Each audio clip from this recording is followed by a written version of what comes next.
যারা আমার ভিডিওটা দেখছেন তারা ভিডিওটাকে লাইক করবেন, আর যারা আমার চ্যানেলটা রেগুলার দেখেন তারা চ্যানেলটাকে সাবস্ক্রাইব করবেন। মোহামেডান তাদের ক্লাবের যে বিভিন্ন সুখবর, সেই সুখবরগুলো সমর্থকদের কবে থেকে দিতে শুরু করবে? মূলত তারা জুলাই মাসের ফার্স্ট উইক বা সেকেন্ড উইক থেকে দেবে।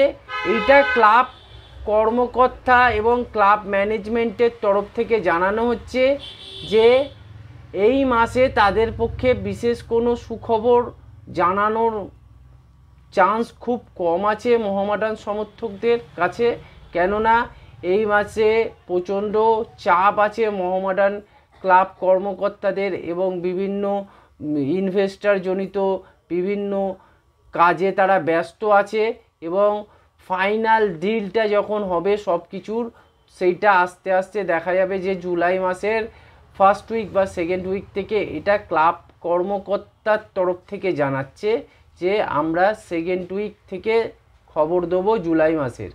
তাই মোহামেডান এখনও অবধি যে প্লেয়ারগুলোকে সাইন করেছে সেইগুলোরও এই জানানোর খবর মোটামুটি পরের মাস থেকেই আসবে, যে কোন কোন প্লেয়ার নতুন নতুন আসছে, আরও কোন কোন প্লেয়ার আসতে পারে। সব বিষয়টা কিন্তু মোহামেডান জুলাই মাস থেকেই দেবে। এই মাসে সেই রকম বড় কোনো আপডেট আসবে না মোহামেডানের এই প্লেয়ার সংক্রান্ত বিষয়। ইনভেস্টার বা স্পন্সর সংক্রান্ত বিভিন্ন খবর আস্তে আস্তে সব জুলাই মাস থেকেই কিন্তু শুরু হবে, কেননা জুলাই মাসের ফার্স্ট উইক সেকেন্ড উইক থেকে পুরো বিষয়টা আস্তে আস্তে আমরা জানতে পারবো। তাই বোঝা যাচ্ছে যে মোহামেডান ক্লাব এবং মোহামেডান কর্মকর্তারা তাই এই মাসটাকে তারা ভালো করে বিভিন্নভাবে দেখে নিতে চাইছে। তাই মোহামেডান কিন্তু একটা দুর্দান্ত এই বছর ট্রান্সফার উইন্ডোটা কাটাবে বলে মোহামেডান কর্মকর্তারা দাবি করছে। এখন দেখা যাক মোহামেডান ক্লাব কর্মকর্তারা এবং কতটা ভালো তারা এই বছরের ট্রান্সফার উইন্ডোটাকে কাটাতে পারে, কেননা এখন বুঝতে হবে যে মোহামেডান আগে যা টিম নিয়ে খেলতো সব আই লিগের প্লেয়ার ছাড়াও কিন্তু আইএসএল খেলতে গেলে ভালো প্লেয়ার লাগে, এবং মোহামেডান কর্মকর্তারা তাই একটু ধৈর্য ধরতে বলেছে, এবং ইনভেস্টার সংক্রান্ত যাবতীয় খবরাখবর সব জুলাই মাসের আগে পাওয়া যাবে না বলে কর্মকর্তা জানাচ্ছে মোহামেডানের। এবং মোহামেডান সমর্থকদের জন্য এটাই বলবো যে মোহামেডান কর্মকর্তাদের উপর আপনারা একটু ভরসা রাখুন। তারা যেহেতু বলছে যে আমরা একটা ভালো স্পন্সর জোগাড় করব, এটা কোনো বড় ব্যাপার নয়। এছাড়া আমরা আইএসএলে খেলার জন্য যথেষ্ট ভালো টিম বানাবো। চ্যাম্পিয়ন হওয়াটা এক বছরে সম্ভব নয়।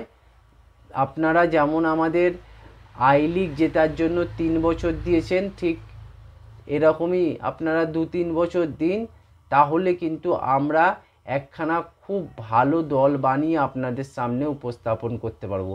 এই খবর কিন্তু মোহামেডানের ভেতরকার খবর। এই খবরটাই কিন্তু মোহামেডান কর্মকর্তারা বারবার সমর্থকদের উদ্দেশ্যে বলছে, এবং এটা কিন্তু একটা বলা চলে যে একটা কিন্তু সঠিকই ডিসিশান হিসেবেই চিহ্নিত হবে, কেননা মোহামেডান এই বছর সবে আইএসএল খেলতে এসেছে, তাদের সেইভাবে কিন্তু আইএসএলের নলেজটা নেই। তাই 1-2 বছর কিন্তু পুরো ব্যাপারটা বুঝতে টাইম লাগবে। কিন্তু মোহামেডান বলছে যে এই বছরও আমরা যা টিম বানিয়েছি যথেষ্ট ভালো ফুটবল খেলে আমরা দেখাবো, এমন নয় যে আমরা খুব বাজে খেলবো। আমরা এই বছরও যেটা টিমটা বানাচ্ছি সেটাও খুব ভালো থাকবে। তাই সব বিষয় নিয়ে ভাবতে গেলে মোহামেডান একটা তাদের মতো করে এগোতে চাইছে, এবং মোহামেডান একটু সময় নিয়ে এগোতে চাইছে। এর ফলে মোহামেডানের যেমন যাত্রাটা শুভ হবে এবং লম্বা হবে, এটাই আমাদের তরফ থেকে কাম্য রইল, যে আমরা চাই যে মোহামেডান ক্লাব অনেক বড় হোক। এই ছিল আজকের ভিডিও। আপনারা চ্যানেলটাকে সাবস্ক্রাইব করুন, ভিডিওটাকে লাইক করুন, ভিডিওটাকে শেয়ার করুন।